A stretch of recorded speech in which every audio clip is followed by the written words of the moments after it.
¿sí? Que iban a llegar tarde, otros que iban a poder asistir, pero que prometido que mañana estaban pegados a tu conferencia en YouTube. Entonces, sí, bienvenido. Bueno. Entonces, vamos a dejar, porque Flor está aquí, hace la oración hoy, entonces le vamos a dejar a ella el tiempo para que nos lo ofrezca, ¿sí? Y después sigues tú. ¿Cómo es el marcador, jefe? y te quedas callado, Dios mío. Gracias, Dios, Padre mío, por todo lo que nos das. Gracias por la vida. Gracias por la salud. Gracias por ese pedacito tuyo que vive en nuestra mente y que nos ayuda a fabricar nuestra alma, nuestro verdadero yo, que es lo que va a sobrevivir cuando dejemos este mundo para ir en la búsqueda de ti. Gracias, Padre mío, porque nos permites tener un hogar, todos, un lugar donde vivir, donde habitar, comida en nuestra mesa, familiares, amigos que nos acompañan, nos cuidan. Padre mío, tenemos esta familia, esta familia que poco a poco se ha ido formando y que va creciendo y que pronto vamos a estar juntos en otros eventos. Pero nos permites el día de hoy estar aquí para escuchar a Javi, que es un placer escucharlo con su acento español, que es delicioso. Gracias, Padre mío, por estos momentos en los que nacemos, en los que vivimos, en los que nos alimentamos y sobre todo a partir de lo que tú nos permites saber y conocer sobre ti, sobre tu gran creación. Padre mío, te pedimos por nuestro mundo. Nuestro mundo necesita mucho tu presencia. Ayúdanos a que seamos nosotros portadores de esa voz que Jesús quería que lo fuéramos, al decirnos que lleváramos las buenas nuevas del reino hacia otros. Justamente lo que estamos haciendo en estos momentos, tratando de sembrar semillitas que esperamos florezcan en muchas mentes y en muchos corazones y con ello nuestro planeta a todos los niveles, a todos los sectores, podamos influir un poco para que verdaderamente podamos ser la familia de amor que tú quieres que nosotros seamos. Permítenos llevar tu palabra para que cada vez haya más personas buscando la verdad, buscándote a ti y buscando tu amor y buscando cumplir con tu mandato divino de perfección. Gracias, Padre mío, por esta tarde y gracias por muchísimas cosas, pero ahorita gracias por este momento, por este grupo y por Jaime, que es muy lindo. Gracias, Padre mío. Gracias por todos mis compañeros. Amén. Amén. Mil gracias, Rosilla. ¿Cómo no te íbamos a dejar? ¿Ah? Qué latoso eres, Dios mío. Bueno, mis queridos amigos, bienvenidos. Ahora sí los saludo a todos, pues por supuesto a María, a Javier, a Samuel, a Carlos, a Paulita, a Carlotito, a Renato. Renato, que ahora, mejor dicho, es un urantiano, pero furibundo. A Fanny Juliana, que hoy no puede hablar, y a Adriana. Qué placer tenerlos acá. Sabemos que los otros van a ir entrando e igual tendremos la oportunidad de disfrutar de la grabación. Total, que les pido el favor que cierren sus micrófonos y el tiempo es tuyo, Javier. Bueno, vamos a... Venga, hasta luego. Venga, hasta luego. Vamos a compartir, a ver qué tal. Compartir pantalla. Compartir.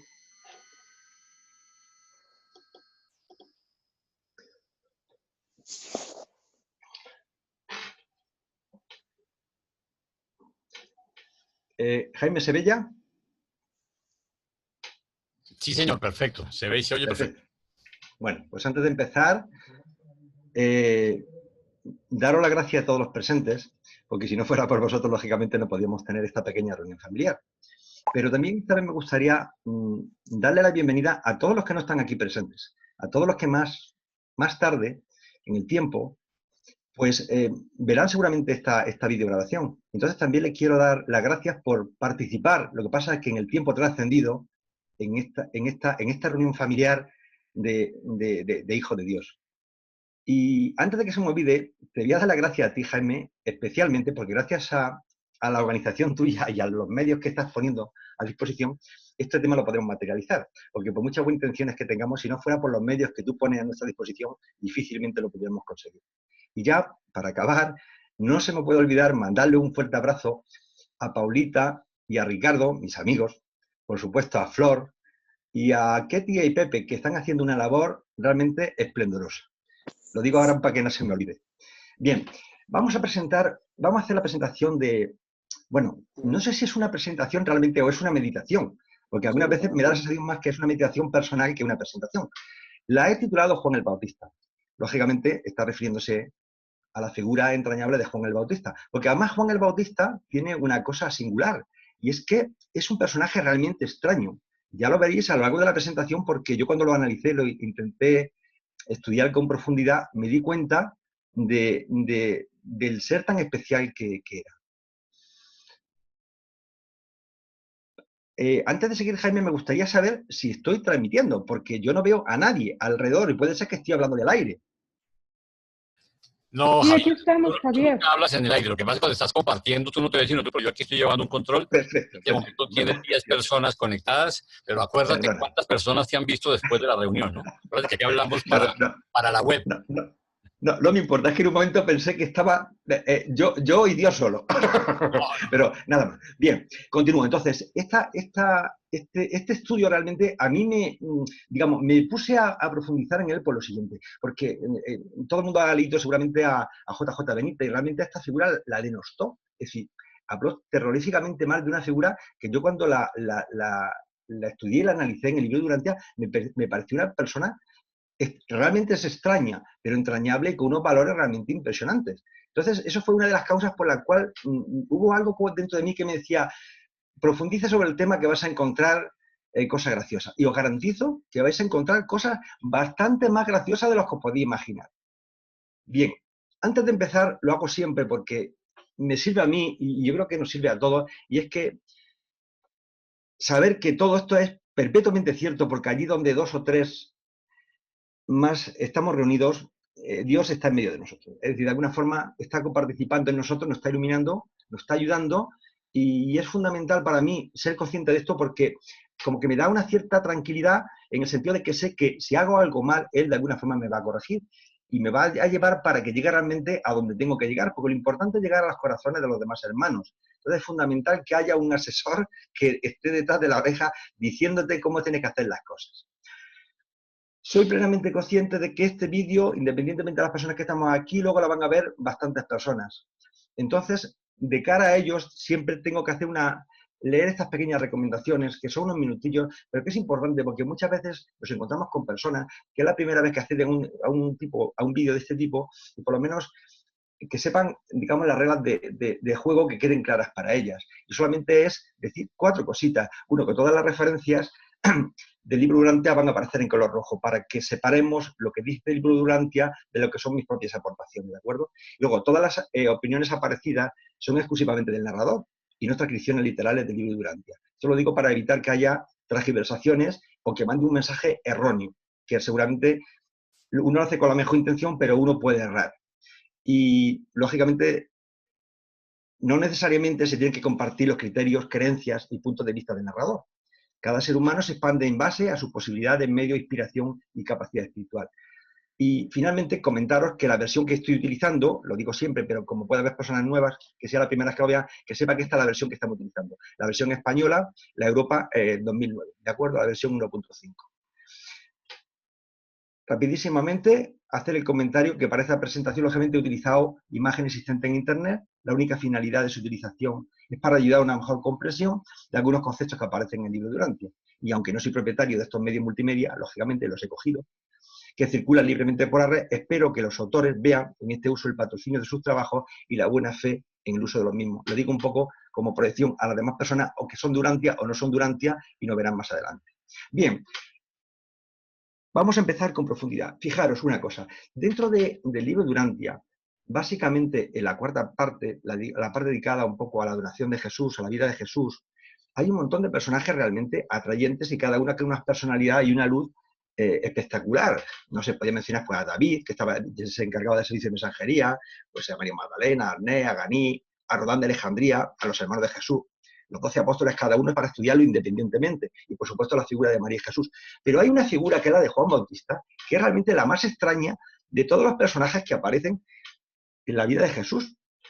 Y es tan extraño que a mí me motivó mucho el estudiar y profundizar un poco cuál era realmente el sentido de este personaje. Y realmente, créeme que al principio no sabía exactamente qué papel jugaba en la vida de Jesús. Ya sé que era el precursor de Jesús, lo que no siempre nos han contado. Pero es que hay algo más, hay bastantes cosas más. Y las vamos viendo a lo largo de esta pequeña presentación. Mirad, para que no nos perdamos en la presentación, porque no es una presentación lineal, me explico. Es decir, la presentación lineal sería, pues que yo hablo de los padres de Juan el Bautista, la anunciación, hablo de cómo nace, la vida que tuvo, cómo murió y las relaciones que tuvo con el bautismo de Jesús, ¿de acuerdo? Pero hay una cuarta parte, que es la primera que vamos a hablar, que nos habla la quinta revelación, sobre qué ha pasado con la figura de Juan a finales del siglo XX. Ahora mismo, ¿dónde está Juan?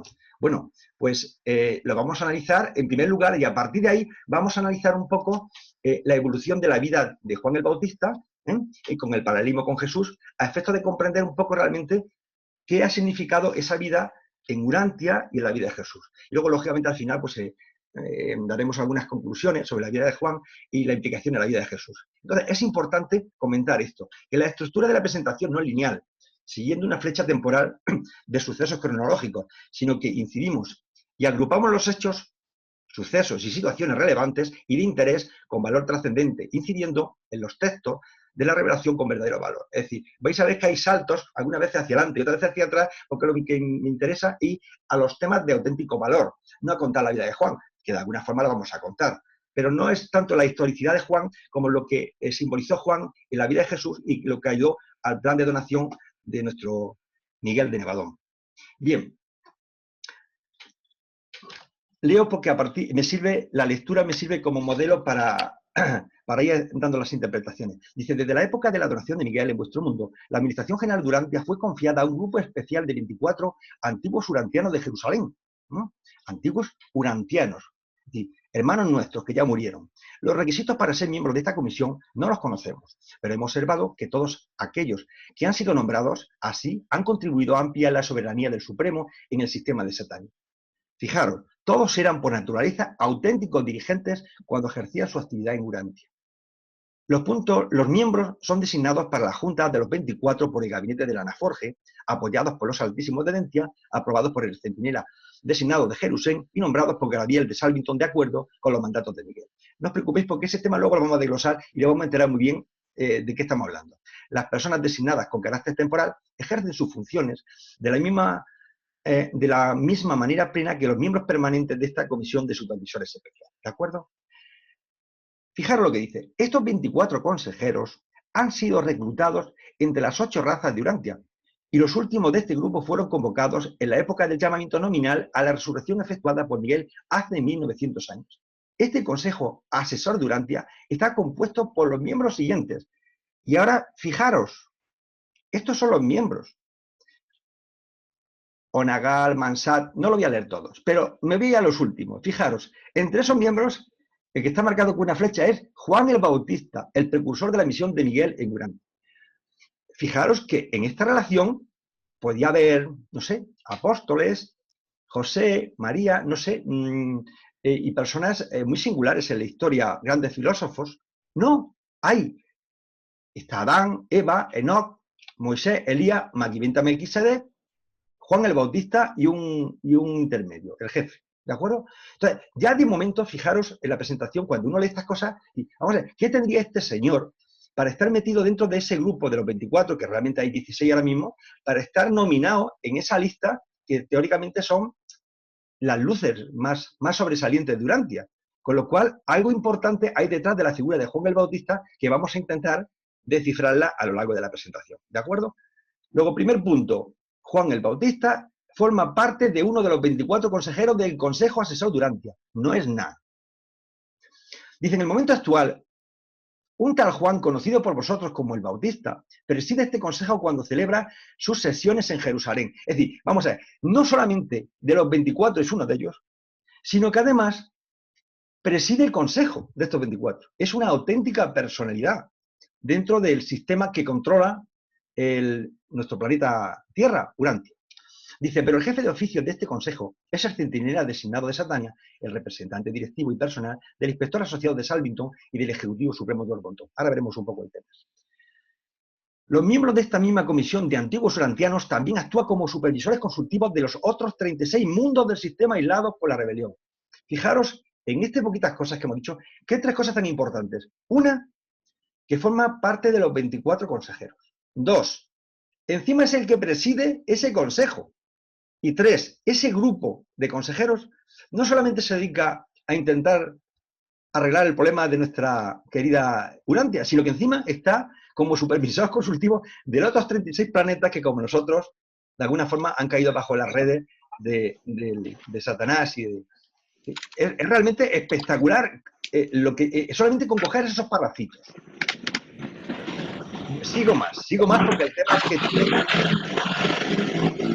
dice, el cuerpo de los 24 supervisores planetarios de Jerusalén designa cada 100 años del tiempo de Urantia a uno de sus miembros para que resida en vuestro mundo y actúe como representante ejecutivo, como gobernador general residente.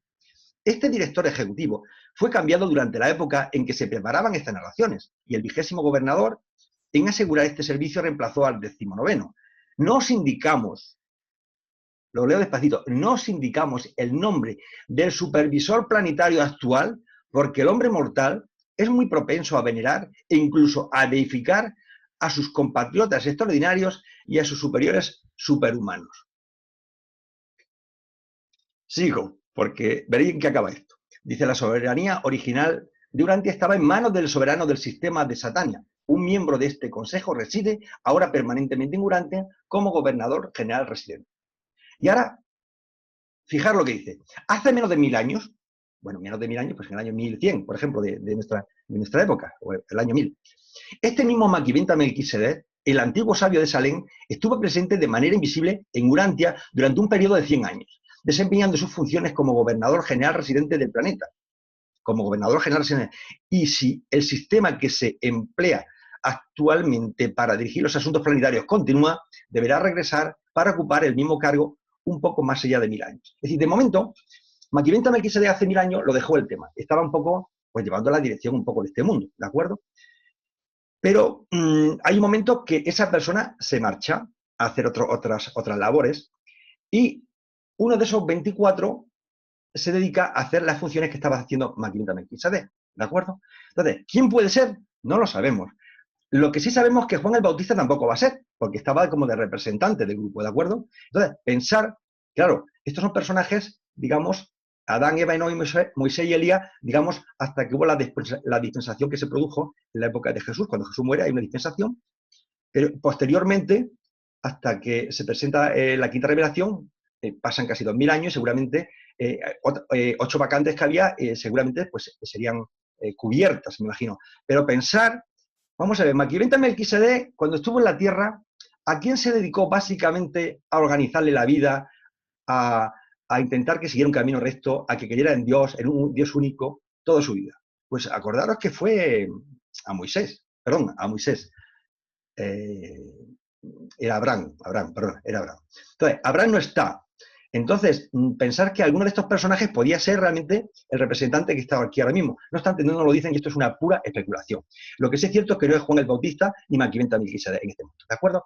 Aquí he hecho un cuadro, una pequeña disquisición, y es para que lo entendáis. Fijaros, el consejo asesor, que está aquí en medio, son 24. Ahora mismo hay 16 plazas cubiertas, más 8 que se cubrirían, ¿de acuerdo? Más adelante, con personas, me imagino que relevantes. Lo importante es que este consejo asesor, está designado por la Junta del Gabinete de la Forge, está apoyado por los Altísimos, está aprobado por los Centinelas designados de Jerusalén, está nombrado por el mismo Gabriel y realmente reciben el mandato de Miguel, con lo cual es un consejo realmente importante. Y este consejo está presidido por Juan el Bautista, ¿de acuerdo? Ahora, en el gobernador residente estaba Maquiventa Melquisedec, ya no está, ¿de acuerdo? Pero pensad lo siguiente, hay otros 24 supervisores planetarios que están en Jerusalén, que son los que se encargan de nombrar al gobernador general residente. Entonces, cada 100 años nombran a un gobernador general residente. A no ser Maquiventa Melquisedec, pues imaginaos que van a ser algunas de esas grandes personalidades que forman parte de los 24. Yo me imagino que serían de los últimos, porque los primeros estuvieron casi hace 350.000 años, 300.000 años, incluso algunos más. O incluso, quién sabe, a lo mejor hay alguna persona de los últimos 2000 años que está allí.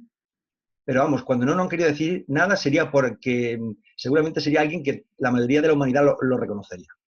Bien, para entrar un poco digamos, en el mensaje de Juan el Bautista, vamos a considerar varios aspectos. Vamos a ver cuáles eran los conceptos religiosos en la época del nacimiento de Jesús, en qué se creía, cuál era la situación social y las clases sociales que había entonces, quién fueron los ancestros de Juan, realmente cuáles eran las creencias de Juan, quién era la familia de Juan y qué relación tuvo con Jesús. Vamos a ver el desarrollo de la vida de Juan.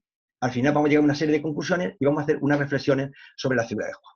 Bien, fijaros cuáles son los conceptos que realmente eran los conceptos que todo el mundo tenía en la época de Juan el Bautista. Dice, los judíos poseían diversas ideas sobre el libertador esperado, y cada una de estas diferentes escuelas de enseñanza mesiánica podía citar pasajes de las escrituras hebreas como pruebas de sus argumentos. De manera general, los judíos consideraban que su historia nacional empezaba con Abraham y culminaría con el Mesías, y la nueva era del reino de Dios. En los siglos anteriores habían concebido a este libertador como el siervo del Señor, luego como el Hijo del Hombre, mientras que más recientemente algunos incluso habían llegado a referirse al Mesías como el Hijo de Dios. Pero sin importar que le llamara la semilla de Abraham o el hijo de David, todos estaban de acuerdo en que tenía que ser el Mesías, el ungido. Así pues, el concepto evolucionó desde el siervo del Señor a hijo de David y de hijo del hombre a, Dios, a hijo de Dios. Pero básicamente lo que nos están diciendo es que en la época de Juan, en la época en que nació Jesús, en la época de la familia de Jesús, lo que se esperaba era el Mesías. Y el Mesías era un libertador político, militar, religioso. Nada que tenía que ver con los aspectos espirituales. Bien, entonces, ¿cuáles realmente eran las creencias que había en los tiempos de Juan? Bueno, Juan realmente creía en Yahvé, que era su Dios, creía en Abraham, y su mayor esperanza era la llegada del Mesías, que era el libertador. No había ningún otro escenario. Incluso la mayoría de sus apóstoles, hablo de los apóstoles de Jesús, y seguidores creyeron que Jesús era el Mesías hasta el mismo día de la gloriosa entrada de Jesús en Jerusalén o su muerte en la cruz. Es decir, prácticamente todo el mundo que en esa época, apóstoles y por supuesto Juan el Bautista y las familias tanto de Juan como de Jesús, pues creían en el Mesías y no podían concebir otro concepto que no fuera eso. Entonces pongo aquí, digo que es comprensible que Juan no abandonase la idea de que Jesús sería el Mesías, debido a la común creencia del pueblo y a la errónea interpretación de la anunciación de Isabel, su madre, y de María, prima de su madre, que fue la madre de Josué ben José. Luego ya está el tema claro cuáles eran las creencias que había en la época de Juan. Entonces, vamos a hablar un poco sobre la genealogía de Juan el Bautista y ir avanzando en el tiempo. Dice, el trabajo que Jesús realizó durante su vida en Urantia fue empezado, de hecho, por Juan el Bautista. Zacarías, el padre de Juan, pertenecía al clero judío, mientras que su madre Isabel era miembro de la rama más próspera del mismo gran grupo familiar al que también pertenecía María, la madre de Jesús. Zacarías e Isabel, aunque estaban casados desde hacía muchos años, no tenían hijos. Luego ya sabemos que los padres de Juan el Bautista fue Zacarías, un señor mayor. No sé exactamente a qué se refiere como un señor mayor, porque ese concepto de señor mayor cambia, pero seguramente sería un señor mayor de, pues seguramente más de 50 años, y ella seguramente más de 40 años, Isabel, porque de hecho no podían tener hijos. Y ya la parte biológica sabemos que a partir de ciertas edades, por lo menos en el tema de la mujer, pues eso es un tema que hay un número y se acaba y se acabó. Entonces, los padres de Juan el Bautista ya definimos que era Zacarías e Isabel, que además era prima de María. María era la madre de Jesús. Bien, Juan nació en la ciudad de Judá, el 25 de marzo del año 7 antes de Jesucristo. Y la anunciación de Isabel se produjo en junio del año 8 antes de Jesucristo. Bien, cuando hablamos de la visión que tuvo Isabel, fijaros lo que dice aquí. Dice, esta visión asustó mucho a Isabel, pero no habló de esta revelación a nadie, solo a su marido, hasta que conversó posteriormente con María a principios de febrero del año siguiente. Bien, ¿dónde fue realmente el lugar donde nació Juan? Bueno, dice que Juan nació en la ciudad de Judá, el 25 de marzo del año 7 a.C. La ciudad de Judá, ciudad no existe. Existe toda una zona que es de Judea, pero ciudad de Judá no existe. Lo que sí es cierto es que justo como dice en las escrituras, en los textos del libro de Urantia, la ciudad de Judá estaba como unos 6 kilómetros al oeste de Jerusalén. Bueno, justo a 6 kilómetros del oeste de Jerusalén hay una pequeña ciudad que podía ser la antigua ciudad de Judá de la que habla, que podía ser la ciudad de Ain Karen, que está a la misma distancia, al oeste de Jerusalén, donde actualmente está la iglesia de San Juan el Bautista. Os he puesto un mapita un poco para que veáis un poco dentro de un mapita, pues más o menos dónde estaría. Jerusalén está marcado, lo que está marcado con la X sería la ciudad de Judá, y a la derecha, a 6 kilómetros, está la ciudad de Jerusalén. Me imagino que esos 6 kilómetros estarían contados justo desde el templo de Jerusalén, porque la ciudad de Jerusalén es actualmente mirando. Entonces, contando desde el centro, considerando el kilómetro cero, el templo de Jerusalén, 6 kilómetros, aparece esta ciudad de Ain Karen. De cuando en cuando voy a ir poniendo gráficos para que no nos perdamos, ¿de acuerdo? Entonces, fijaros, la anunciación de Isabel se produce en junio del año -8, ¿vale? 8 años antes de Jesucristo. Voy a utilizar esa terminología que es más fácil. Cuando tiene la anunciación, a los 9 meses, el 25 de marzo del año -7, es cuando Juan el Bautista, llamado el Bautista, nace. El 25 de marzo. Yo aquí he puesto un paralelismo para que veáis que Jesús nació el 21 de agosto del año -7. Prácticamente algo menos de 5 meses. Es la diferencia. Es decir, Juan era un poquito más mayor que Jesús, pero unos poquitos meses nada más. Esto es un poco el visto de cuando en cuando para que no nos perdamos en el tiempo. Bien, antes de empezar a meterme en batalla, quiero que entendáis este gráfico. Es muy sencillo, fijaros. Empiezo aquí por la izquierda, mirad. Hablo del casamiento. María y José se casan en marzo del año -8, ¿de acuerdo? En marzo del año -8 se casa María y José. A los 8 meses es cuando aparece la anunciación de María, que fue en noviembre del año -28. Cuando tiene la anunciación, a los 9 meses de la anunciación, nace Jesús el 21 de agosto del año -7. Bueno, fijaros en el paralelismo con Juan. Mirad, la anunciación de Isabel se produce en junio del año -8, ¿de acuerdo? Y 3 meses después, ¿de acuerdo?, del casamiento de María y José.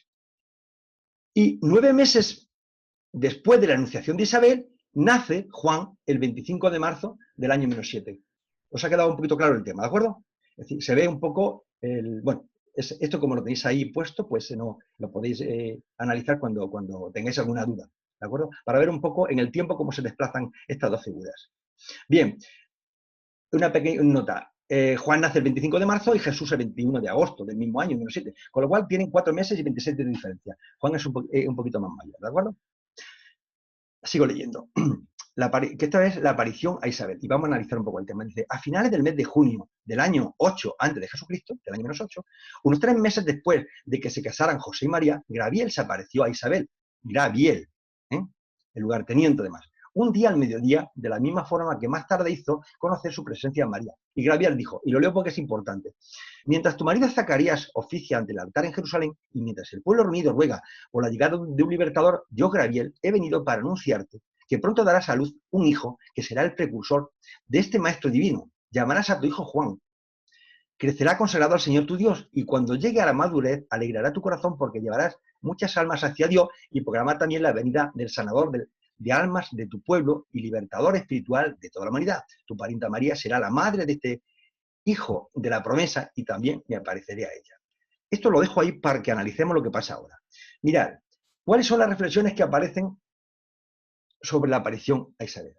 De la presentación de Gabriel, que es el lugarteniente de Miguel, la brillante estrella, se desprende que, primeramente, no se le pidió consentimiento a Isabel ni Zacarías. Es decir, vamos a ver, Gabriel vino y dijo, va a pasar esto y esto va a pasar. Y no le dijo, oye, va a pasar esto, pero vosotros estáis de acuerdo, me dais el ok, aceptáis el plan. No, te llegó y se acabó. Así son como son las cosas, y por lo menos es como aparece en el texto. Y luego, otra cosa importante, Zacarías se convence, claro, cuando Isabel le cuenta la película, que se le ha parecido, pues es que él no entiende nada. Entonces, realmente se llega un poco a tranquilizar porque dice que tiene un sueño impresionante, ¿de acuerdo?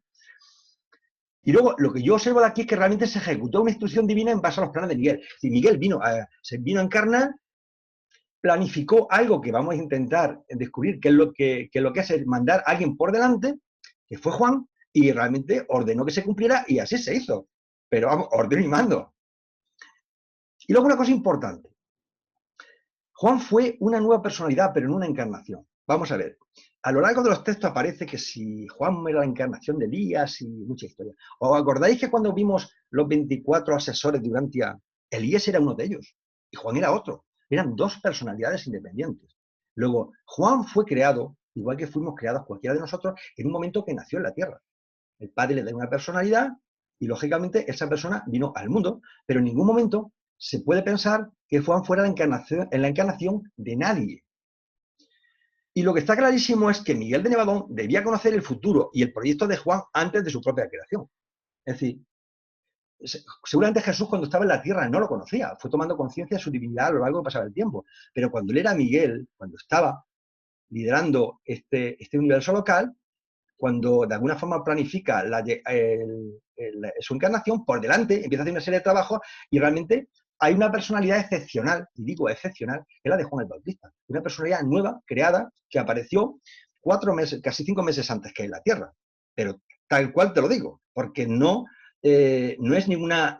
el caso de Jesús es una encarnación, lógicamente, pero es que Juan fue una persona, pues como podéis ser, pues cualquiera de vosotros. Es muy especial, y de hecho tuvo un proyecto realmente complejo que realizar. Bien, vamos a continuar. Y sin embargo, Isabel guardó durante 5 meses su secreto incluso a su marido. Cuando le contó la historia de la visita de Gabriel, Zacarías permaneció muy escéptico y dudó de toda la experiencia durante semanas, consintiendo solamente en creer a medias en la vista de Gabriel a su esposa, hasta que ya no pudo dudar de que estaba esperando un hijo. Claro, eso de luego es una prueba irrefutable. Si llegó, ya se queda, empieza a crecer la barriguilla, pues lógicamente estaba que eso. En ese momento no es que quería a su mujer, es que las pruebas eran aplastantes. Dice, Zacarías estaba extraordinariamente perplejo ante la próxima maternidad de Isabel. No me extraña. Es decir, yo creo que Isabel le podía contar lo que quisiera y él pues la escucharía con amor y con cariño, y alguna vez pensando que había fumado aquella noche, pero claro, cuando ya se aproximó y la barriguilla iba creciendo, ya se aproximaba la maternidad de Isabel, era clarísimo. Pero no puso en duda la integridad de su mujer a pesar de su propia edad avanzada. No fue hasta unos 6 semanas antes del nacimiento de Juan, cuando Zacarías, a consecuencia de un sueño impresionante, se convenció por completo de que Isabel iba a ser la madre de un hijo del destino, el encargado de preparar el camino para la venida del Mesías. Ya la llegada, también es un poco extraña, la llegada de Juan el Bautista. Lo vamos a analizar poco a poco. Sigo leyendo. Juan el Bautista nació el 25 de marzo del año 7 a.C. Dice, según la promesa que Gabriel le había hecho a Isabel en junio del año anterior. Durante 5 meses Isabel guardó en secreto la visita de Gabriel. Cuando se lo dijo a su marido Zacarías, este se quedó muy preocupado y solo creyó plenamente en su relato después de tener un sueño insólito. Aquí uno lo llama insólito y el otro llamaba impresionante. Pero vamos, unas 6 semanas antes del nacimiento de Juan. Aparte de la vida de Gabriel, aparte de la visita de Gabriel a Isabel y del sueño de Zacarías, y lo he subrayado porque esto tiene bemoles. Dice, no hubo nada extraño ni sobrenatural en la relación con el nacimiento de Juan el Bautista.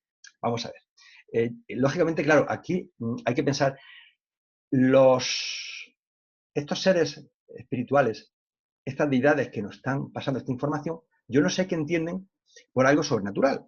Claro, en el tema de Jesús era sobrenatural. Es que Jesús era la encarnación, era el dueño y señor del universo, del universo local de Nevadón, que se encarna en un ser humano. Lógicamente era algo súper sobrenatural. Pero el caso de Juan, claro, como no fue eso, que no fue una personalidad que se encarnó, pues entonces no hubo nada sobrenatural. Pero fijaros, y yo me pregunto, ¿no hubo nada extraño? Primeramente, un matrimonio mayor concibe un hijo, ¿de acuerdo? Y a un matrimonio mayor, es decir, algo tuvieron que hacer a nivel biológico, no sé, o médico, para que 2 personas muy mayores pues, pudieran concebir un hijo. No podían tener hijos. Y además, como no podían, tuvieron ese y solamente ese. Además, para anunciárselo, no creas que viene el serafín de turno. No. Viene el propio Gabriel a comentarle la historia y a decirle lo que se va a ejecutar. No me digáis que tampoco es especial. Y además, que una cosa que no digo Andrés, se le impone el nombre de Juan. Pues ¿por qué no Andrés o Federico o Miriam o no sé? ¿Por qué Juan? Bueno, son cosas que uno no entiende. ¿Por qué el propio Gabriel se preocupa de que Juan el Bautista se tiene que llamar Juan? ¿Sabes? Y luego, lo que tengo clarísimo es que Juan tenía predeterminado su destino, pero perfectamente. Es decir, yo creo que Miguel de Nevadón, cuando hablo de Nevadón, es antes de que se creara la personalidad de Juan el Bautista, sabía perfectamente el destino, sabía el futuro, sabía lo que iba a pasar. Estoy plenamente convencido y lo voy a demostrar con lo que van diciendo los textos siguientes. En el nacimiento de Juan, fijaros lo que dice. Dice, después de regresar a Nazaret, los padres de Juan empezaron la educación sistemática del muchacho. En este pueblecito no había escuelas de la sinagoga. Sin embargo, como Zacarías era sacerdote, estaba bastante bien instruido, e Isabel era mucho más culta que el promedio de las mujeres de Judea. Ellas también pertenecían al estado eclesiástico, puesto que era una descendiente de las hijas de Aarón.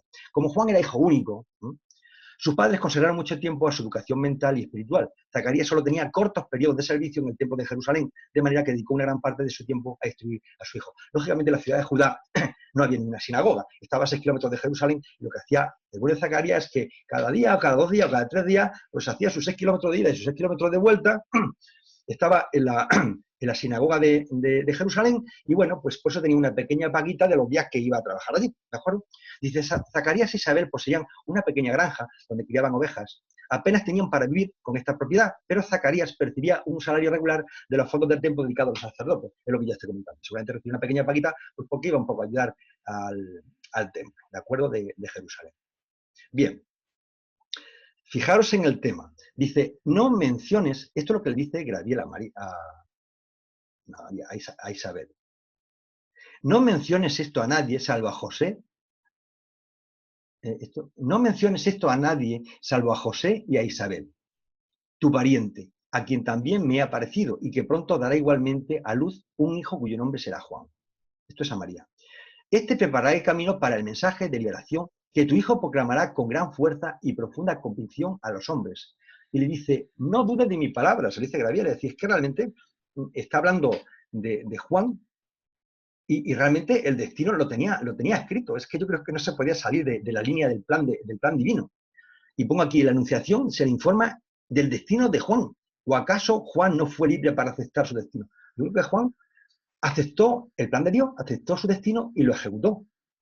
Y yo no sé si en algún momento se cuestionó que iba a hacer eso o que no lo iba a hacer. Vosotros poneros en el pellejo de Juan. Imaginaos que cuando vais creciendo, vuestro padre es muy religioso, vuestra madre también, pero tu madre, que te quiere mucho, porque eres hijo único, te dice, hijo mío, es que tú vas a ser el precursor del Mesías. Entonces, lógicamente, pues tú la escuchas con cariño, la abrazas, pero de ahí a quererte el tema y a seguir ese plan, pues bueno, realmente debía ser una persona bastante obediente. Vamos a ir avanzando. Dice, el octavo día, Juan fue circuncidado de acuerdo con las costumbres judías. Día tras día y año tras año creció como un niño normal en el pueblecito conocido en aquella época con el nombre de Ciudad de Judá, a unos 6 kilómetros al oeste de Jerusalén. He puesto otro mapito, pero realmente se repite con el que ya había puesto anteriormente. Como hice varias modificaciones, al final me pareció el otro más claro y al final este se me olvidó de borrarlo. Bien, continuamos. ¿Qué supone Juan con respecto a la llegada del Mesías? Dice, al segundo día del nacimiento de Jesús, María envió un mensajero a Isabel indicándole que su hijo había nacido. Y ésta le respondió invitando a José a que subiera a Jerusalén para hablar con Zacarías de todos sus asuntos. A la semana siguiente, José fue a Jerusalén para conversar con Zacarías. Tanto Zacarías como Isabel habían llegado al sincero convencimiento de que Jesús estaba destinado a ser en verdad el libertador de los judíos, el Mesías, repito, el Mesías, y que su hijo, Juan, sería el jefe de sus ayudantes, el brazo derecho de su destino. Está clarísimo. Como María compartía las mismas ideas, no fue difícil convencer a José para que se quedaran en Belén, la ciudad de David, con objeto de que cuando Jesús creciera pudieran ocupar el trono de todo Israel como sucesor de David. Luego, fijaros ya, tanto María como Isabel lo que tienen en la cabeza. Está clarísimo. Juan el Bautista, igual que Jesús, vamos al principio, que en el caso de Jesús iba a ser el Mesías y en el caso de Juan, pues iba a ser el precursor del Mesías. Dice, desde la más tierna infancia de Juan, sus padres le inculcaron juiciosamente la idea de que cuando creciera se convertiría en un dirigente espiritual y en un instructor religioso. Y el corazón de Juan siempre fue un terreno favorable donde sembrar estas semillas sugerentes. Incluso siendo niño, se le encontraba con frecuencia en el templo durante los periodos de servicio de su padre. Y estaba profundamente impresionado con el significado de todo lo que veía. Realmente tenía una comedura de coco enorme, lo podía imaginar. Lo digo en el buen sentido de la palabra y con todo el cariño del mundo, lógicamente. Una figura que realmente aprecio. Vamos a ver cuándo son los primeros contactos entre Juan y Jesús. Y a ver lo que empieza a pasar. Dice, antes de que Jesús cumpliera los 6 años de edad, a principios del verano del año 1, antes de Jesucristo, Zacarías, Isabel y su hijo Juan vinieron a visitar a la familia de Nazaret. Jesús y Juan disfrutaron mucho durante esta visita, la primera que podían recordar. Aunque los visitantes solo pudieron quedarse unos días, los padres hablaron de muchas cosas, incluyendo los planes para el futuro de sus hijos. Mientras que estaban ocupados en esto, los chicos jugaban en la azotea de la casa con trozos de madera, en la arena, y se divertían juntos de otras muchas maneras como hacen los niños. No había escuela donde Juan pudiera graduarse a la edad de 14 años, pero sus padres habían elegido este año como el más apropiado para que pronunciara sus votos oficiales de Nazaret. En consecuencia, Zacarías e Isabel llevaron a su hijo a En-Gedi, cerca del Mar Muerto. Esta era la sede de la Hermandad Nazarena en el sur, y es allí donde el muchacho fue debidamente admitido en esta orden de manera solemne y para toda la vida. Vamos a ver, fijaros, con la edad que tenía este chaval, 14 años, te lo cogen y te llevan a un lugar que está en el desierto, al lado del mar, a una comunidad de religiosos que son medio ascetas, para que él, bueno, me imagino que se espiritualizara, si fuera preparando internamente. No sé lo que podían pensar, porque el único mensaje que tenían era que iba a ser el precursor del Mesías y sus padres pues seguirían pues, sobre todo los ritos de Abraham, de todas las enseñanzas que, bueno, pues practicaban en aquel tiempo. ¿De acuerdo? Dice, después de las ceremonias y de hacer los votos de abstenerse de toda bebida embriagadora, dejarse crecer el pelo y no tocar a los muertos, la familia se dirigió a Jerusalén, donde Juan completó delante del templo las ofrendas que se exigían a los que pronunciaban sus votos como nazarenos. Decíamos, yo creo que a Juan, con 14 años, pues lo hicieron nazareno, honestamente. Un niño con 14 años, con esa comedura de coco, lo digo en el buen sentido de la palabra, pero con esa percepción, pues de alguna forma él debió empezar, algo había dentro de él que realmente le impulsaba a hacer eso. Si no, si fuera un niño rebelde, pues hubiera decidido pues escaparse con la primera chica guapetona que venía en algún camello o cualquier cosa, ¿de acuerdo? Pero la realidad es que le hizo sus padres y siguió, había una voz interior que le estaba diciendo lo que tenía que hacer. Bien, fijaros, quiero un poco que situaros en el mapa. Engedi está en la mitad del marecillo, ¿lo veis? ¿De acuerdo? Está hecho un circulito hacia alrededor para que lo veáis. Es una zona visitable actualmente y se puede ver, y vamos, es un lugar casi de culto dentro del mundo cristiano y católico, ¿de acuerdo? Bien. Dice, a los 16 años, dice, debido a unas lecturas acerca de Elías, Juan se quedó muy impresionado con el profeta del Monte Carmelo y decidió adoptar su manera de vestir. A partir de aquel día, Juan llevó siempre unas prendas de vestir cubierta de pelo con un cinturón de cuero. A los 16 años ya medía más de 1,80 m y casi había alcanzado su pleno desarrollo. Con sus cabellos sueltos y su manera peculiar de vestir, resultaba en verdad un joven pintoresco. Es decir, hasta las mismas personas que han redactado esto, realmente es singular como lo expresan. Dice, sus padres esperaban grandes cosas de su único descendiente, un hijo de la promesa y nazareno para toda la vida. Luego, fijaros el planteamiento, es decir, ya con 16 años, un señor de 1,80 m, que no se corta el pelo, que no se lavaban, que iban cubiertos con trajes de piel y con un cinturón, con una cuerda o con tal, y que vivían ahí entre los animales y todo el día dedicado un poco, no sé, a la meditación y a la vida ascética, con lo cual es llamativo, realmente es llamativo. Entonces aquí me empiezo a hacer varias reflexiones. La primera es, por supuesto que para Juan el Bautista hubo un plan que además lo ejecutó. Se equivocó al final en varias cosas, pero realmente hizo lo que su ajustador interno le debió de decir. Entonces, mi pregunta es, ¿realmente existe un plan para cada ser humano? Estoy convencido que cada uno, nuestro Padre paradisíaco, o a través de Miguel de Nevadón, tenemos asignado un plan en nuestra vida. Y que yo estoy convencido, igual que Juan tenía un plan que tenía que ejecutar, cada uno de nosotros tenemos un plan que tenemos que ejecutar. Y entonces mi pregunta es, ¿hacer la voluntad de Dios es seguir un plan divino individual? Estoy plenamente convencido, cada vez me empiezo a dar más cuenta de que realmente hacer la voluntad de Dios es realmente seguir el plan que me tienen asignado. Y cuando me salgo de ese plan es cuando empiezo a tener problemas. Me hago la siguiente pregunta, ¿podemos ser felices si nos apartamos del plan individual? No sé, está libre albedrío. No quiero entrar en mayor profundidades, son preguntas que me hago y os hago a vosotros por si lo queréis replantear. Y luego, ¿cómo nos afecta cumplir el plan divino en base a nuestro libre albedrío? Bueno, pues son preguntas que la contestación ya es compleja. Tampoco quiero contestar yo todas las preguntas porque primeramente no las tengo ni siquiera yo claro. Ya me gustaría tenerlas. Vamos a continuar con Juan.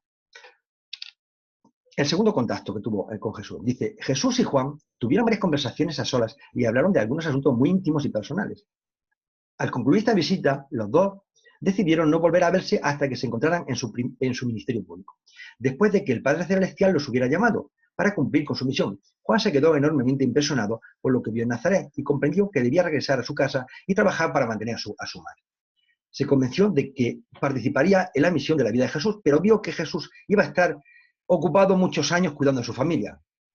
Por eso estaba mucho más contento de regresar a su hogar, dedicarse a cuidar su pequeña granja y atender las necesidades de su madre. Juan y Jesús no volvieron a verse nunca más hasta el día en que el Hijo del Hombre se presentó para ser bautizado en el Jordán.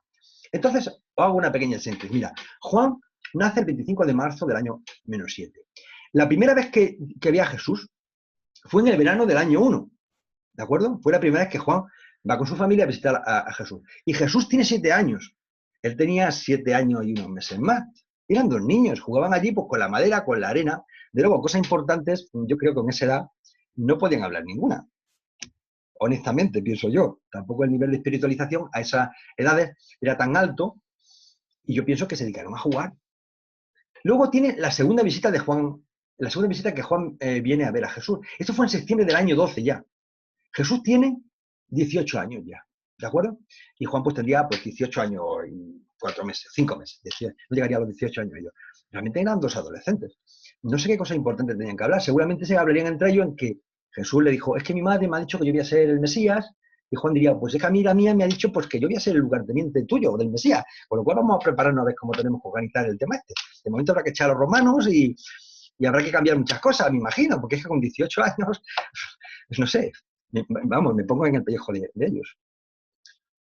Dice, después de una enfermedad que duró varios meses, Zacarías murió en julio del año 12. Cuando Juan acababa de cumplir los 18 años. Fue un momento de gran desconcierto para Juan, pues el voto nazareno prohibía el contacto con los muertos, incluidos con los de su propia familia. Aunque Juan había procurado cumplir con las restricciones de su voto respecto a la contaminación con los muertos, no estaba seguro de haberse sometido totalmente a los requisitos de la orden nazarena. Por esta razón, después del entierro de su padre, fue a Jerusalén y en el rincón nazareno del atrio de la mujer ofreció los sacrificios requeridos para su purificación.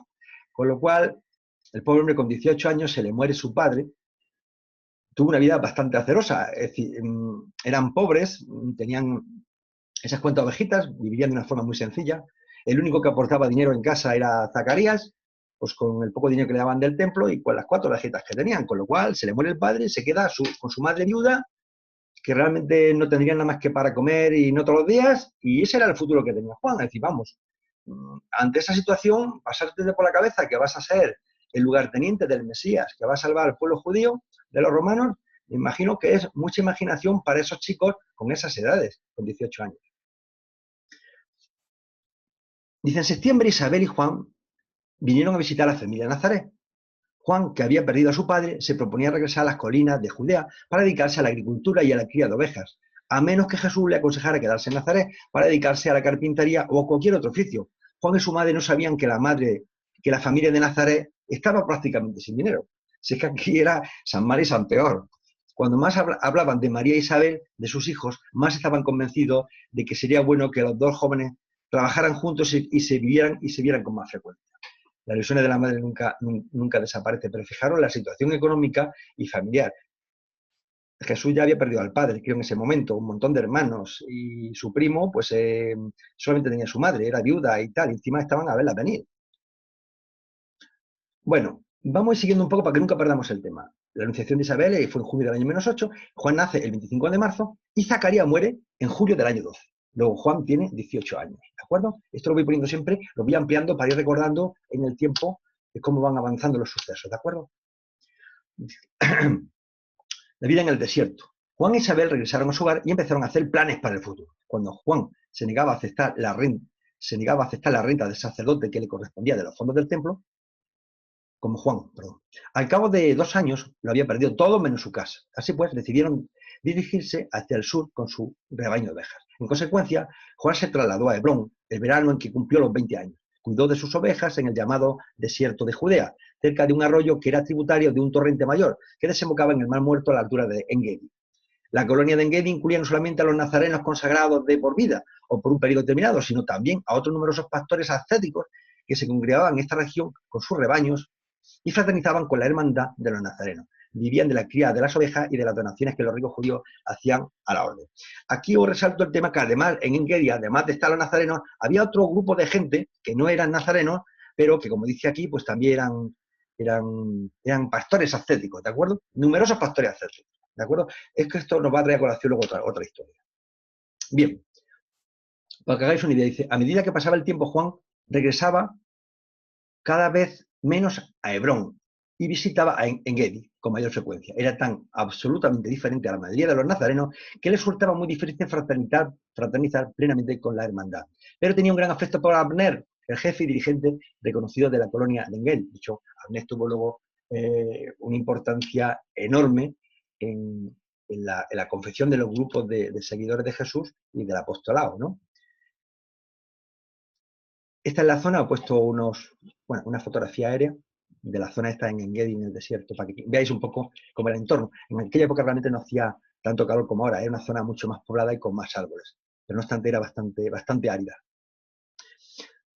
Dice, a lo largo del valle de este pequeño arroyo, Juan construyó no menos de una docena de refugios de piedra y de corrales para la noche, a base de piedras apiladas, en las cuales podía vigilar y proteger sus rebaños de ovejas y cabras. La vida de pastor le dejaba mucho tiempo para pensar, ya te digo. Hablaba mucho con Ezda, un niño huérfano de Bethsur, a quien en cierto modo había adoptado, y que cuidaba de los rebaños cuando Juan iba a Hebrón para ver a su madre y vender ovejas. Y también cuando bajaba en En-Gedi para los oficios del sábado. Juan y el muchacho vivían de manera muy simple, alimentándose de carne de cordero, leche de cabra, miel silvestre y las langostas comestibles de esta región. Esta dieta habitual la contemplaba con las provisiones que traía, las completaban con las provisiones que traían de Hebrón y En-Gedi de vez en cuando, con lo cual la vida, vamos, era una vida en el campo prácticamente rozando la miseria. Ya empieza, cuando Juan ya está en ese entorno, fijaros, de soledad, de hambre, de incomunicación, realmente dentro de la mente de Juan se empiezan a despertar ya alarmas que lo hacen empezar a realmente sentirse realmente confuso de cuál es la visión suya en este mundo. Dice, Juan nunca fue completamente capaz de elevarse por encima de la confusión que le producía lo que había oído decir a sus padres sobre Jesús y estos pasajes que leía en las Escrituras. Dice, en el libro de Daniel leía, tuve una visión nocturna y contemplé a alguien semejante al Hijo del Hombre que venían con las nubes del cielo y le entregaron un dominio, la gloria y un reino. Pero estas palabras del profeta no concordaban con lo que sus padres le habían enseñado. Su conversación con Jesús cuando fue a visitarlo a la edad de 18 años tampoco se correspondía con estas declaraciones de las Escrituras. A pesar de esta confusión, su madre le aseguró todo el tiempo que duró su perplejidad que su primo lejano, Jesús de Nazaret, era el verdadero Mesías, que había venido para sentarse en el trono de David y que él, Juan, se convertiría en su primer precursor y en su principal apoyo. Pues está el tema claro. Empiezan a pasar dudas por la cabeza de Juan, porque realmente yo me imagino que no vería solución realmente a un proyecto tan ambicioso como el que le habían prometido sus padres. ¿Cuál era el mensaje de Juan? Dice, debido a que todo lo que había escuchado sobre el vicio y la perversidad de Roma y el libertinaje y la esterilidad moral del imperio, por lo que había oído de las maldades de Herodes Antipas y de los gobernadores de Judea, Juan tendía a creer que el final de la era estaba próximo. A este noble y rudo hijo de la naturaleza le parecía que el mundo estaba maduro para el final de la era del hombre y el amanecer de una era nueva divina en el reino de los cielos. Dice, en el corazón de Juan creció el sentimiento de que iba a ser el último de los antiguos profetas y el primero de los nuevos. Vibraba honradamente con el impulso creciente de salir fuera y proclamar a todos los hombres: arrepentíos, poneos bien con Dios, etc., etc. Realmente, el mensaje de Juan era un mensaje que no tenía que ver nada con el mensaje de Jesús. Conforme él está en el desierto, en la soledad, mal viviendo, mal comiendo, resulta que ya encima viene y se muere su madre. Y dice, el 17 de agosto del año 22, cuando Juan tenía 28 años, su madre falleció repentinamente.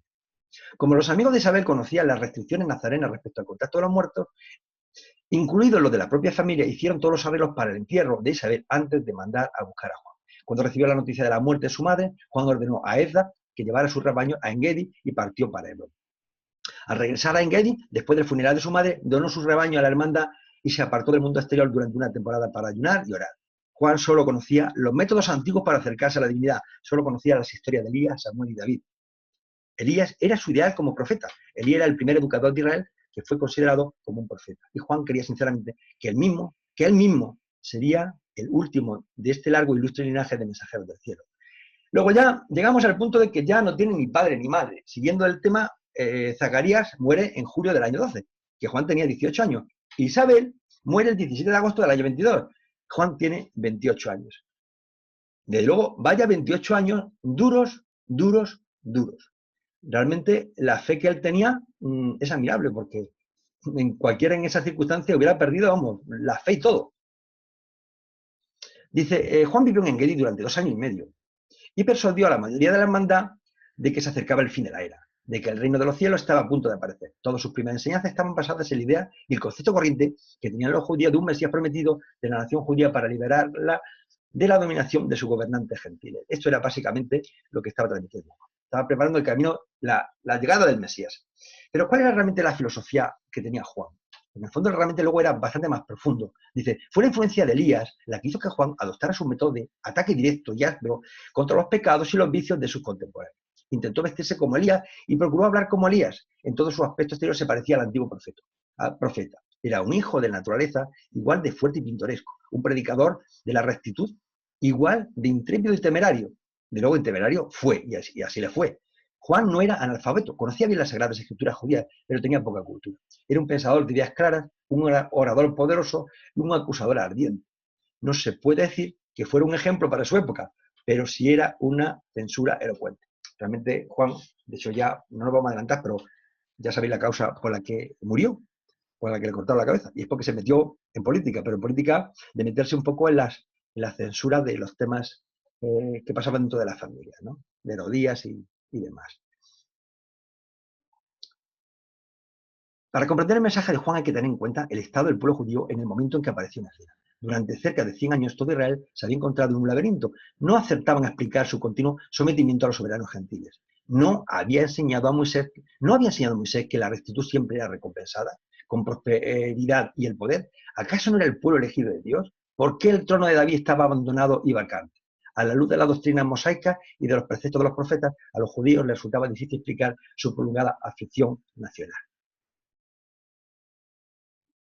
Y aquí ya es cuando empezamos a ver a un Juan que se vuelve cada vez realmente más duro, más crítico con la sociedad y sobre todo con los responsables políticos. Y leo, unos 100 años antes de los tiempos de Jesús y de Juan, una nueva escuela de educadores religiosos había surgido en Palestina, la de los apocalípticos.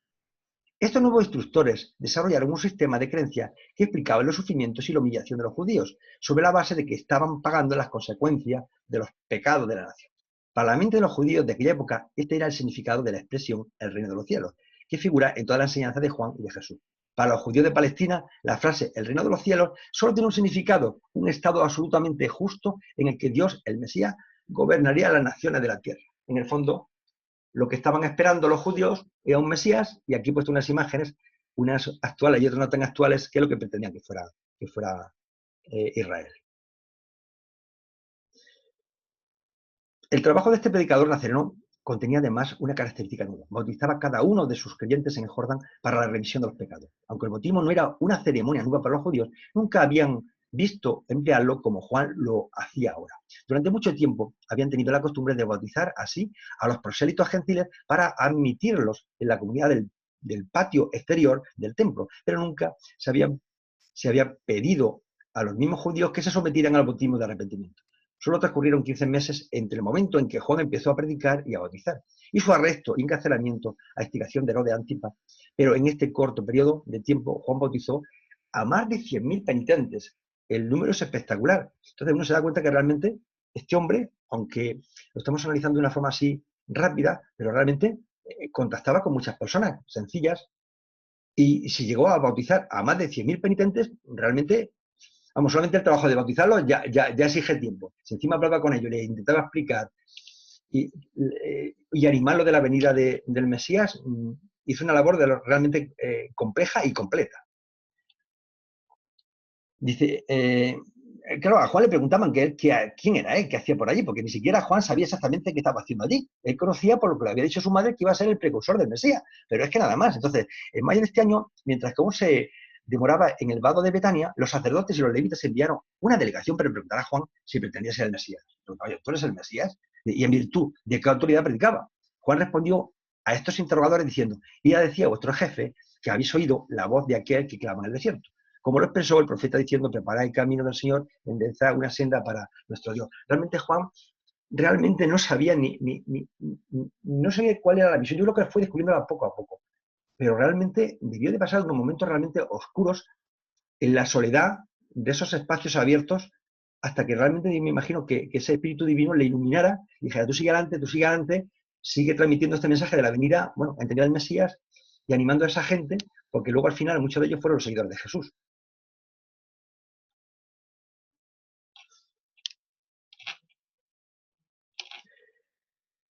Bien, esto fue una de las causas que le perdió a Juan. Dice, Juan era un predicador heroico, pero carente de tacto. Un día que estaba predicando y bautizando en la orilla occidental del Jordán, un grupo de fariseos y cierto número de saduceos se adelantaron y se presentaron para ser bautizados. Antes de conducirlos hasta el agua, Juan se dirigió a ellos como un grupo diciendo, ¿quién os ha avisado para que huyáis de la ira venidera? Como las víboras ante el fuego, yo bautizaré, pero os advierto que tenéis que producir los frutos dignos de un arrepentimiento sincero, si queréis recibir la remisión de vuestros pecados. No me digáis que Abraham es vuestro padre. Os declaro que de estas 12 piedras que están ante vosotros, Dios es capaz de hacer surgir unos hijos dignos de Abraham. El hacha ya está puesta en las raíces mismas de los árboles. Todo árbol que no dé buen fruto está destinado a ser cortado y echado al fuego. Desde luego, con ese mensaje, desde luego se tenía que ganar muy pocos amigos. Y luego la predicación confusa que tenía Juan. Que Juan tenía todavía ideas confusas sobre el reino venidero y su rey. Cuando más predicaba, más confuso se sentía. Pero esta incertidumbre intelectual sobre la naturaleza del reino venidero nunca disminuyó en lo más mínimo su convencimiento de que la aparición inmediata del reino era indudable. Juan podía estar confuso en su mente, pero nunca en su espíritu. no tenía ninguna duda sobre la llegada del reino, pero distaba de estar seguro si Jesús iba a ser o no el soberano de este reino. Ya empieza él a dudar. Cuando Juan se aferraba a la idea del restablecimiento del trono de David, la enseñanza de sus padres de que Jesús, nacido en la ciudad de David, iba a ser el libertador, tanto tiempo esperado, les parecían consistentes. Pero en los momentos en que se inclinaba más hacia la doctrina de un reino espiritual y al final de la era temporal en la tierra, tenía grandes dudas sobre el papel que Jesús jugaría en tales acontecimientos. A veces lo ponía todo en tela de juicio, pero no por mucho tiempo. Deseaba realmente poder hablar de todo esto con su primo, con Jesús, lógicamente, pero eso era contrario al acuerdo establecido entre ellos. Poco antes de la pausa del mediodía, Jesús dejó sus herramientas. Bueno, esto ya es cuando realmente Juan se empieza, Jesús toma la decisión de ir a ver a Juan y realmente iba a bautizarse. Dice, poco antes de la pausa del mediodía, Jesús dejó sus herramientas, se quitó su delantal de trabajo y anunció simplemente a los 3 trabajadores que estaban con él en el taller, ha llegado mi hora. Fue en busca de su hermano Santiago y Judá, repitiendo, ha llegado mi hora, vamos a ver a Juan. Partieron inmediatamente para Pella, tomándose el almuerzo mientras viajaba. Esto ocurría el domingo 13 de enero. Se detuvieron para pasar la noche en el Valle del Jordán y llegaron al lugar donde Juan estaba bautizando hacia mediados del día siguiente. A medida que pasaba el tiempo, llegaron rumores a Cafarnaúm sobre un tal Juan que predicaba mientras bautizaba a los penitentes en el Jordán. La predicación de Juan era, el reino de los cielos está cerca, arrepentidos y bautizados. Esto era el mensaje que él estaba repitiendo permanentemente. Jesús escuchó estos informes a medida que Juan remontaba lentamente el valle del Jordán y desde el vado del río más cercano a Jerusalén. Pero Jesús continuó trabajando, construyendo barcas, hasta que Juan llegó al río arriba, a un lugar cercano a Pella, en el mes de enero del año siguiente, el año 26. Entonces dejó sus herramientas y declarando ha llegado mi hora, que es lo que ya he leído anteriormente, solamente que hay otro párrafo que también te comenta el tema. Y poco después se presenta ante Juan para ser bautizado. ¿Cómo es el bautismo de Juan, de Jesús? Dice, como estaba absorto en los detalles de bautizar rápidamente a un número tan elevado de conversos, estaba Juan bautizando en ese momento, Juan no levantó los ojos para ver a Jesús, hasta que el Hijo del Hombre no estuvo delante de él. Cuando Juan reconoció a Jesús, interrumpió la ceremonia unos momentos mientras saludaba a su primo carnal y le preguntaba, pero, ¿por qué bajas hasta el agua para saludarme? Jesús respondió, para someterme a tu bautismo. Y Juan replicó, pero soy yo quien necesita ser bautizado por ti. ¿Por qué vienes hasta mí? Y Jesús le susurró a Juan, sé indulgente conmigo ahora, pues conviene que demos este ejemplo a mis hermanos que están aquí conmigo y para que la gente pueda saber que ha llegado mi hora. Realmente, la imagen es, bueno, lo hemos visto en muchas películas y lo hemos visto en muchos lugares, pero imagino que es un bautismo por inmersión, que es el que actualmente se sigue haciendo en muchos lugares y que realmente fue el tema, pues se ponía en la cola como otros más y realmente fue bautizado. Realmente he puesto un mapita para que sepáis dónde fue. El lugar del bautismo está marcado en la parte de una flechita de arriba y realmente durante mucho tiempo se creía que el bautismo de Juan que se hizo a Jesús fue en otra zona, justo al final del río. Pero bueno, estos son datos un poco históricos, un poco por conocimiento un poco de la materia. Dice, la voz de Jesús tenía un tono firme y terminante. Juan temblaba de emoción al prepararse para bautizar a Jesús de Nazaret en el Jordán a mediodía del lunes 14 de enero del año 26. Así fue como Juan bautizó a Jesús y a sus 2 hermanos, Santiago y Judá. Y cuando Juan hubo bautizado a los 3, despidió a los demás hasta el día siguiente, anunciando que reanudaría el bautismo al mediodía. Mientras la gente se marchaba, los 4 hombres, que aún permanecían en el agua, oyeron un sonido extraño. Y a esto seguido se produjo una aparición durante un instante inmediatamente por encima de las cabezas de Jesús, y oyeron una voz que decía, este es mi hijo amado, en quien me siento muy complacido. Un gran cambio se produjo en el semblante de Jesús. Salió del agua en silencio y se despidió de ellos, dirigiéndose hacia las colinas del este. Nadie lo volvió a ver durante 40 días. Bueno, para que veamos un poco en el tiempo cómo se producen los hechos, realmente cuando el bautismo de Juan a Jesús se produce el 14 de enero del año 26. Jesús en ese momento tiene 32 años. Es un poco, lo demás ya lo hemos estado viendo. Para que vayamos viendo las edades que va teniendo Jesús y Juan. Acordaros que Juan siempre tiene 5 meses más que Jesús. Bien, cuando le preguntan a Juan, lógicamente, le preguntan varias veces, pero una de las veces para los sacerdotes y los fariseos le preguntan a ver realmente quién es él. Porque es que realmente él no sabe muy bien quién es. Dice, unas semanas después de la partida de Jesús, una nueva delegación de los sacerdotes y fariseos de Jerusalén llegó hasta aquel lugar de Pella. Preguntaron directamente a Juan si él era Elías o el profeta que Moisés había prometido. Cuando Juan le dijo, yo no soy, se atrevieron a preguntarle, ¿eres el Mesías? Y Juan respondió, no lo soy. Entonces estos hombres de Jerusalén le dijeron, si no eres Elías, ni el profeta, ni el Mesías, entonces, ¿por qué bautizas a la gente? Quedando todo este alboroto. Es que lo biológico. Y Juan replicó, aquellos que me han escuchado y han recibido mi bautismo, os pueden decir quién soy yo, pero os afirmo que si bien yo bautizo con el agua, ha estado entre nosotros aquel que volverá para bautizaros con el Espíritu Santo. Empiezan a ver ya, Juan empieza a tener problemas por la forma de hablar, por la forma en que se está insinuando contra los poderes públicos, y esto es lo que dicen el libro de Durantia al respecto. Dice, en estos 40 días fueron un periodo difícil para Juan y sus discípulos. ¿Cuáles iban a ser las relaciones entre Juan y Jesús? Se planteaban cientos de interrogantes. La política y las preferencias egoístas empezaron a hacer su aparición. Brotaron violentas discusiones alrededor de las diversas ideas y conceptos del Mesías. ¿Se convertiría en un jefe militar y en un rey como David? ¿Destruiría a los ejércitos romanos como Josué había hecho con los cananeos? ¿O vendría para establecer un reino espiritual? Juan se definió más bien por la opinión de la minoría, de que Jesús había venido para establecer el reino de los cielos, aunque no tenía del todo claro en su propia mente que debería de incluirse exactamente dentro de esta misión de establecer el reino de los cielos. El sábado 23 de febrero por la mañana temprano, cuando los compañeros de Juan, que estaban tomando su desayuno, levantaron la mirada hacia el norte, vieron a Jesús que venía hacia ellos. Mientras se acercaba, Juan se subió a una gran roca, elevó su voz sonora y dijo, mirad, al Hijo de Dios, el libertador del mundo. Es de él de quien he dicho, detrás de mí vendrá aquel que ha sido elegido antes que yo, porque existía antes que yo. Por esa razón he salido del desierto para predicar el arrepentimiento y bautizar con agua, proclamando que el reino de los cielos está cerca. Ahora viene aquel que os bautiza, que os bautizará con el Espíritu Santo. Yo he visto al Espíritu Divino descender sobre este hombre y he oído la voz de Dios afirmar, este es mi Hijo amado, en quien me siento muy complacido. Bueno, ya sabéis que como Juan pues tiene esa forma de actuar y se comporta de una forma alocada y brava, como diríamos en Sudamérica, pues llega un momento en que, lógicamente, pues se enfrenta al poder. Que Juan había estado predicando en el territorio de Herodes Antipas. Este se alarmó por temor a que Juan y sus discípulos provocaran una rebelión. Herodes también estaba ofendido por las críticas que Juan hacía en público de sus asuntos familiares. En vista de todo esto, Herodes decidió meter a Juan en la cárcel. En consecuencia, el 12 de junio, por la mañana muy temprano, antes de llegar a las multitudes para escuchar la predicación y presenciar los bautismos, los agentes de Herodes arrestaron a Juan.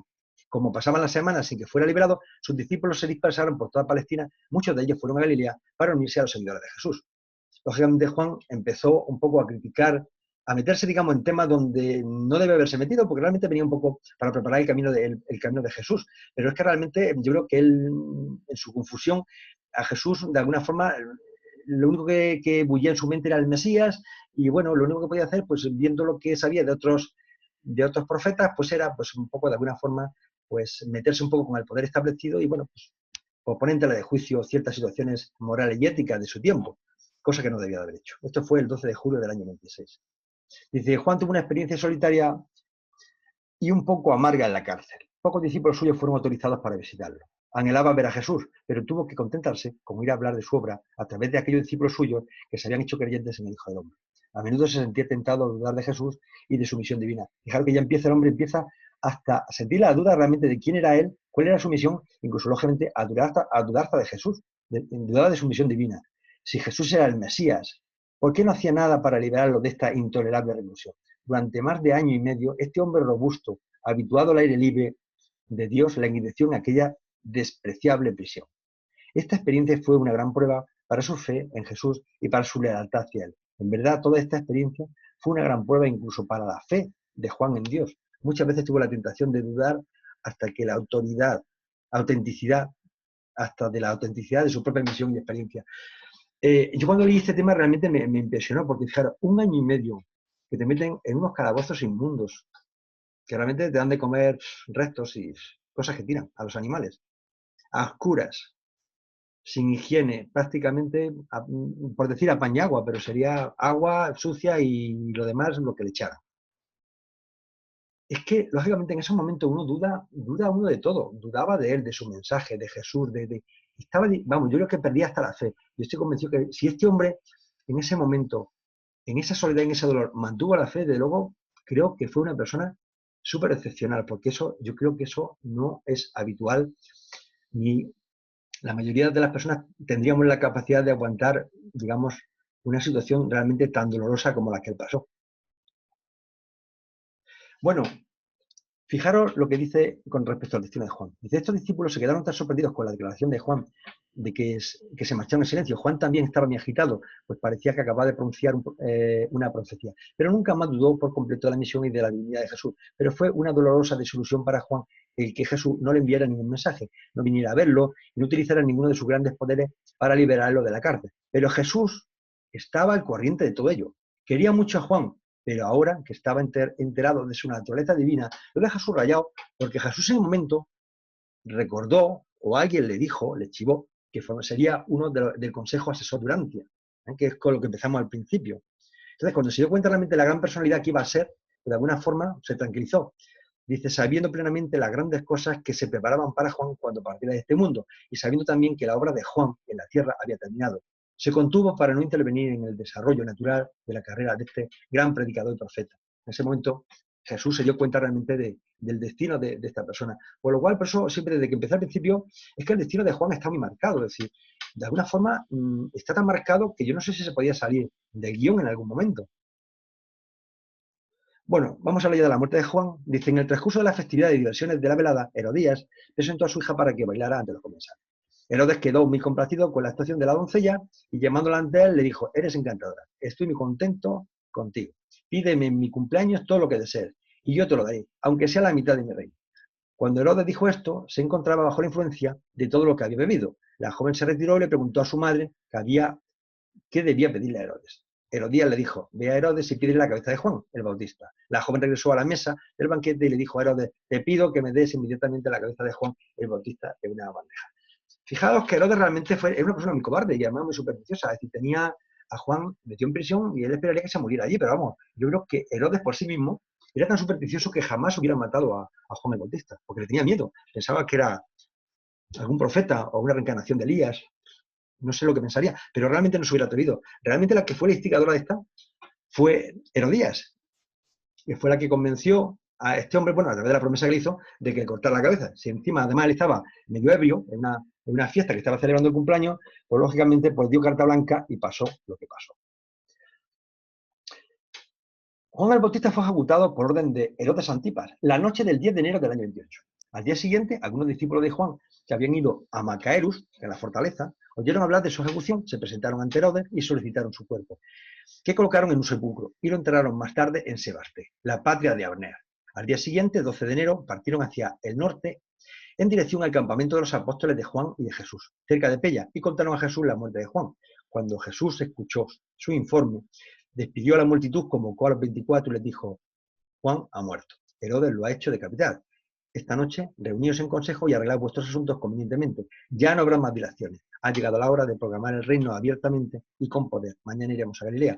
Os he señalado aquí en el mapita ¿ve? El marca es Sebasté. Aquí está que es donde enterraron a Juan, según la información que nos dan en el libro de Urantia. ¿De acuerdo? Bien, una visión global desde que nace Juan hasta que muere. Juan nace el 25 de marzo, ¿de acuerdo? Del año 7. Su padre muere en el año 12, cuando él tiene 18 años. Isabel, su madre, muere el 17 de agosto, cuando él tiene 28 años. Y Juan muere el 10 de enero del año 28. Juan tenía 34 años cuando murió. Realmente murió 2 años antes que Jesús, pero realmente murió bastante joven. Bien, fijaros que las cosas luego se empiezan a complicar. Dice, la primera gran división estaba a punto de producirse. El día anterior, Juan había dicho explícitamente a Andrés y a Esdras que Jesús era el libertador. Andrés decidió seguir a Jesús, pero Esdras rechazó el apacible carpintero de Nazaret, proclamando a sus asociados, el profeta Daniel afirma que el Hijo del Hombre vendrá con las nubes del cielo, lleno de poder y de gran gloria. Este carpintero galileo, este constructor de barcas de Cafarnaúm, no puede ser el libertador. Un don semejante de Dios puede salir de Nazaret. Este Jesús es un pariente de Juan, y nuestro maestro se ha dejado engañar por la gran bondad de su corazón. Mantengámonos apartados de este falso Mesías. Cuando Juan le regañó por estas declaraciones, Esdras se retiró llevándose a muchos discípulos y se dirigió apresuradamente hacia el sur. Este grupo continuó bautizando en nombre de Juan y fundó finalmente una secta con aquellos que creían en Juan, pero rehusaban aceptar a Jesús. Un resto de este grupo aún sobrevive en Mesopotamia en la actualidad. Mira, aquí tenéis información. Mesopotamia es una región que está en el Oriente Medio, está entre los ríos Tigris y Éufrates, ¿de acuerdo? Que está aquí pintado, ¿de acuerdo? Que corresponde en la mayor parte con Irak actualmente. Bueno, pues en esta zona existe un grupo que se llaman los mandeos, ¿de acuerdo? Y esos son a los que se está refiriendo.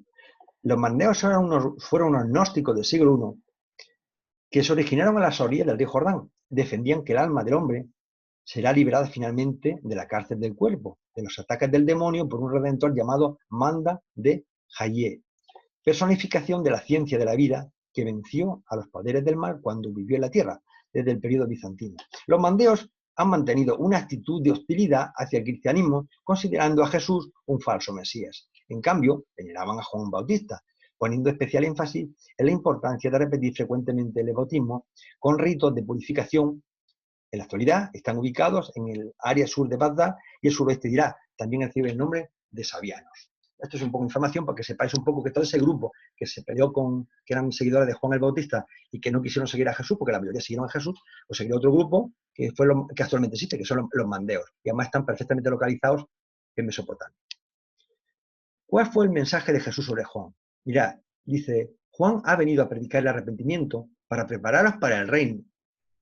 Pero vengo yo para proclamar que la fe, el regalo de Dios, es el precio para entrar en el reino de los cielos. Importante esta frase. Con que solo creáis en mi Padre, que mi Padre os ama con un amor infinito, ya estáis en el reino de los cielos. La verdad que Dios Padre nos exige muy poquito. Básicamente lo único que nos exige es que tengamos fe para entrar en el reino de los cielos, claro. Luego la avanzadilla dependerá de los frutos de cada uno, ¿no? Pero básicamente lo que es el pasaporte te lo he dado casi sin mirarte la fotografía, ¿eh? Aquí hay un tema también que gracioso me llamó la atención. Dice, mientras que los apóstoles realizaban esta misión, Jesús pensó mucho en Juan, que ahora estaba en la cárcel. Era una gran tentación utilizar sus poderes potenciales para liberarlo, pero una vez más se resignó a servir a la voluntad del Padre. Es decir, por la cabeza de Jesús se le pasó la idea de decir, bueno, con sus capacidades liberar a Juan. Pero claro, al final estaba en manos de Dios Padre y dejó que los acontecimientos siguieran tal como estaban. Bueno, y ya las conclusiones un poco para ir acabando. Una de las más importantes una de ellas es que Juan no llevó una vida fácil ni gloriosa en Urantia. Eso está clarísimo, está demostrado. Las pasó bastante mal. Dedicó su vida a un ideal, inducido por las creencias de sus padres. Yo creo que le fue percibiendo el mensaje conforme iba creciendo. Vivió una vida extremadamente sencilla, lindando la pobreza más absoluta. Aglutinó a un gran número de seguidores de Jesús. Eso hay que reconocerlo, que realmente preparó el camino porque hubo muchos seguidores de Juan que luego siguieron a Jesús y de alguna forma fue allanando el camino. Amó a Jesús, era su primo y además lo debía querer con locura, pero no llegó a comprender su maravilloso mensaje en su vida en Urantia. Siempre consideró a Jesús como el Mesías prometido. Realmente para mí creo que es un ejemplo de vida dedicado a un ideal. No se casó ni tuvo hijos, sufrió la prisión y murió de una forma dramática. Y toda la existencia fue una incesante lucha interior entre la fe y su destino. Realmente fue un hombre de bastante fe porque con todo lo que pasó y con todas las decepciones, desde luego debía tener una fe de caballo y luego aceptar un destino que ni él mismo comprendió. Como conclusiones finales, yo comentaría que Juan el Bautista pues, debe ser admirado como un ser humano realmente excepcional. Y de hecho, mirad el puesto que está ocupando actualmente. Era excepcional, eso está clarísimo. Es realmente una incógnita en el plan de Miguel. Yo realmente la figura de Juan el Bautista, créeme que no la digo a entender mucho. Pero realmente ahí está. Y debió de ser súper necesaria cuando Miguel pensó en él. Y lo que sí entiendo es que no se debiera ser considerado como una personalidad a la que debemos manifestar un culto inapropiado. Como intermediador ante el soberano del universo local. Nuestro Miguel de Nevadón. Pienso que él hizo su labor, una labor muy especial, pero en el fondo realmente yo creo, si no estoy equivocado, que realmente es un hijo de nuestro padre Miguel, pero igual al mismo nivel que nosotros, solamente con un... Bueno, aquí hay unas conclusiones que es por acabar, ya digo. El primer siglo después de Cristo, como instructor religioso, Jesús de Nazaret partió del culto que había establecido Juan el Bautista y se alejó tanto como pudo de los ayunos y las formas. Aparte de Jesús, Pablo de Tarso y Filón de Alejandría fueron los educadores más grandes de esta era. Sus conceptos de la religión han jugado un papel predominante en la evolución de la fe que lleva el nombre de Cristo. El nuevo mensaje de Jesús sustituyó el antiguo mensaje de Juan el Bautista. Teniendo en cuenta que ya es tarde, aunque me quedan un par de transparencias, pero voy a hacer solamente unos comentarios, y es que hay un momento que los apóstoles, pues de alguna forma, se empiezan los apóstoles de Jesús de realmente que quién era Juan el Bautista.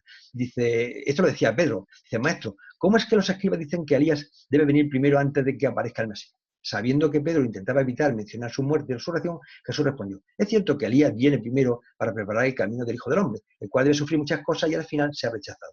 Pero te hago saber que Elías ya ha venido y que no lo recibieron, sino que hicieron todo lo que quisieron. Y aquí dice, los 3 apóstoles se dieron cuenta entonces de que se refería a Juan el Bautista como si fuera Elías. Jesús sabía que si insistían en considerarlo como el Mesías, entonces Juan debía de ser el Elías de la profecía, es decir, diciendo, yo no puedo ser el Mesías, porque si fuera yo el Mesías, pues Juan el Bautista sería la reencarnación de Elías. Y ya sabéis que dentro del Consejo Asesor de Urantia, Elías es una personalidad y Juan el Bautista es otra personalidad. ¿De acuerdo? Aquí los reveladores nos dicen una cosa realmente enigmática. Dice, tarde o temprano deberá surgir otro Juan el Bautista más grande que proclamará que el reino de Dios está cerca, que propondrá un retorno al elevado concepto espiritual de Jesús, el cual proclamó que el reino es la voluntad de su Padre Celestial, dominante y trascendente en el corazón del creyente.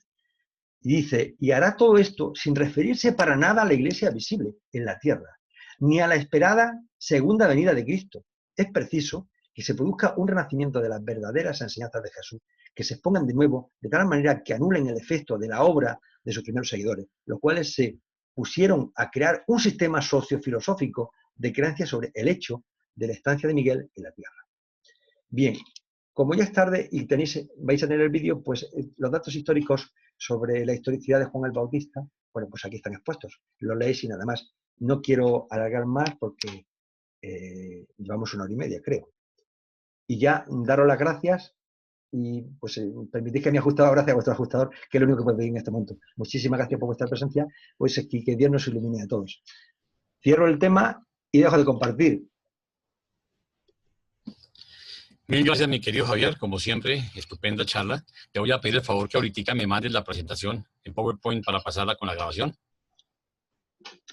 Perfecto, cuenta que si no está ahora dentro de un ratito, seguramente un ratito, mañana por la mañana lo sumo a decir, tú cuando te levantes la vas a tener ya. Okay. ¿De acuerdo? Te mandaré para que lo tengáis y el que quiera que lo necesite, pues que se le manda copia, están a disposición de todo el mundo, lógicamente. Ok, listo. De todas maneras, te agradezco mucho, les agradezco a todos ustedes su compañía. Y bueno, pues estamos viendo, esperemos que la grabación la puedan disfrutar desde mañana, ¿ok? Mil gracias, Javier. Muchísimas gracias. Buenas noches. Muchas gracias, excelente, muchas gracias. Gracias, hermoso. Gracias, Javier. Muchas felicidades. Muchísimas gracias. Ricardo, besos y Paula igualmente.